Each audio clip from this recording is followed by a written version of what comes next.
The escrow selling process for sellers. What to expect. That's our topic. We'll get started right after this.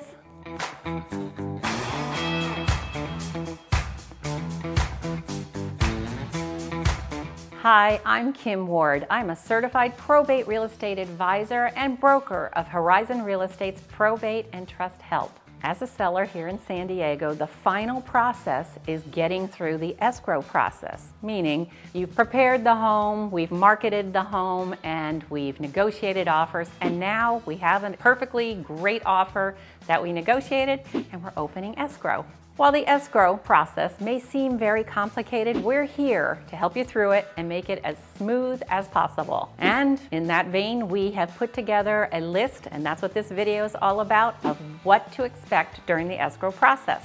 Escrow is a neutral third party, and what they do is they manage a lot of the documents, they manage the funds or the money, and they handle some of the legal paperwork also. What escrow also does is they ensure that the seller and the buyer, they meet the terms of the contract. Stay with me and find out what sellers can expect through the escrow process and sale of a loved one's home. They should be prepared for negotiations. You want to make sure that you meet the deadlines. Escrow and title will help to make sure that you ensure a clear title for your buyer. And a big one that our clients often feel concerned about is making sure that you complete all of your escrow documents and return them to escrow on time. These are the key steps about opening escrow. Sellers or your agent should make sure that all the documents are signed and submitted to escrow. Sellers should be sure to fulfill all of your obligations based on the contract.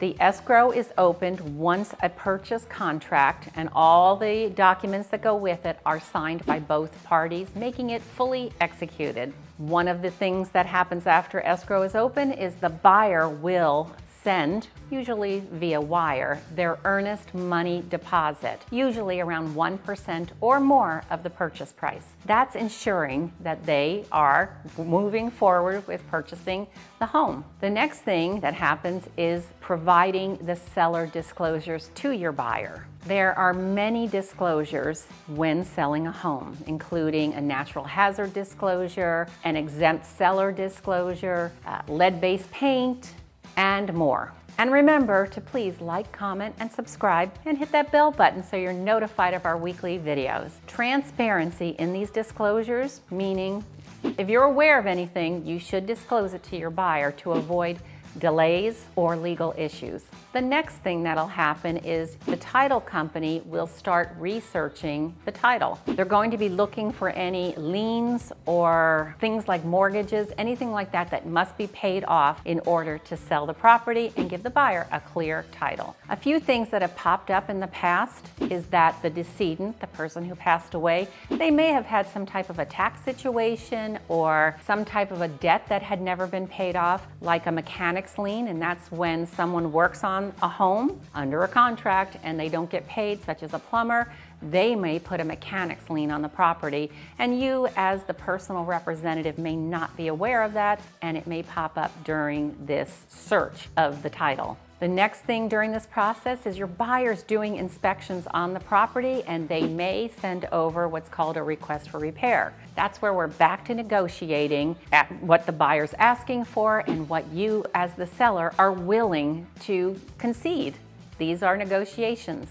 Sellers may agree to do the repairs, but we typically agree to a dollar amount that goes from the estate proceeds to the buyer in lieu of repairs, because then you don't have any liability as to the work that was done and whether it was done correctly. And back to the big thing that sellers get concerned about is they get a big old package in the mail of escrow documents, and we warn them ahead of time. So most of our clients are a little surprised about how many pieces of paper they need to fill out, but they get it done. There's a few documents in that escrow package that must be notarized. You can either go into the escrow company if you live here in San Diego or are visiting. You can have a mobile notary sent to you at your place of business or your home, or you can take the document to a specific type of notary to to get it signed. What's important about going to any specific notary is you must ensure that they are approved by the escrow and title company. Because we had a client once that went to one of these UPS stores and had it notarized, and that was not accepted. So then they had to do it again. So we don't want that to happen to you. The typical documents that will be happening during the escrow process are the deed that will be transferring ownership. There will be an estimated seller's statement, which is sent to us first. We look it over, make sure everything's accurate. A few years ago, we had a situation, there was a $5,000 charge that shouldn't have been on the estimated seller's statement, so we got that removed. But not to worry, because during this process, when you receive an offer when working with us, we do an estimated seller proceeds document for you so that you can see what the expenses are going to be and what the estimated net proceeds to the estate will be based on the contract. And most of the time, we're within $500 of that estimate, our estimate and the escrow company's estimate. And then you'll just have to complete any legal documents that escrow and title require.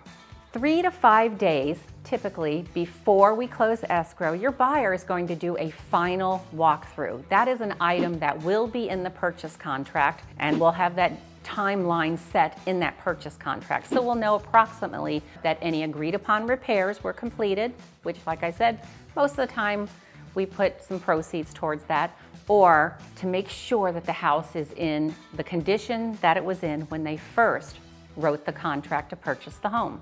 Once the property closes escrow, we are notified that the title's recorded, and that's when any funds will be dispersed, paying off the debts, paying the compensation to the agents helping the buyer and the seller, and paying the estate. The funds, the net proceeds, will be wired typically. Some people ask for a check, but most people have it wired to their specific estate bank account. And of course, if there's a mortgage or even a reverse mortgage on the home, that will be paid prior to any of the funds being dispersed to this estate bank account. So all liens and mortgages and debts will be paid. And then your agent will hand over the keys to the buyer's agent so that the buyers now own the property and they have access to their new home. That's an overview of what to expect when you open escrow. We hope you found this of value. Again, please like, comment, subscribe, and hit that bell button,